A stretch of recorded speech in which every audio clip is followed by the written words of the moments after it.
With me now is Esohe Aghatise from the organisation Equality Now. Thanks for joining us. We had some really interesting views there. Now, Rwanda's made quite a bit of progress. What is it doing right?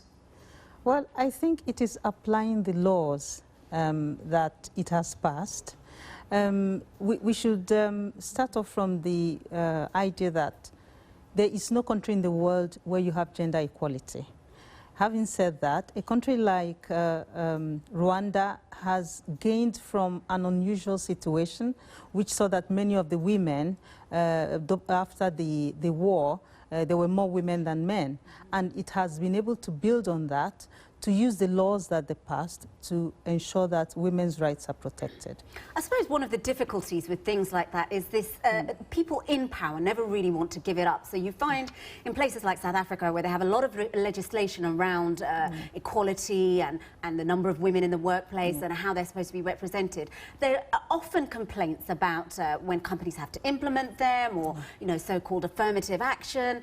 What do you say about that? I mean, how do you get over that and make those people kind of open up the playing field? I think we need to look at two areas. One is the question of implementation of the laws, because a country like South Africa has many good laws.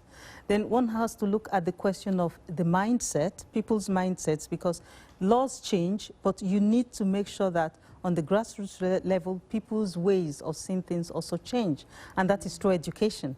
And education means putting in the necessary resources to make sure that changes are made. And that means from primary school, from the very lowest level up to the highest. I mean, I was just going to ask you about, you say education, about societal factors. I mean, even in the UK, there are quite a lot of expectations around women, families, working, what a woman's place is, what women should be doing. Yes. How much is that a contributor?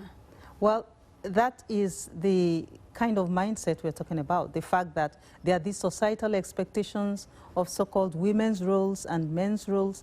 And you see that what has made a difference in the Nordic countries is the fact that they've been able to overcome a part of that, to say that, okay, these roles are not inherent roles, they are learned roles. So we need to move away from that idea that you're born female and you're born into becoming a caregiver. A man could as well be a caregiver. So we need to overcome that kind of mindset. Just very briefly, because I'm keen to take away solutions. How do you do that? Well, that means, again, education, starting from the very lowest level. There's children, the way children are taught.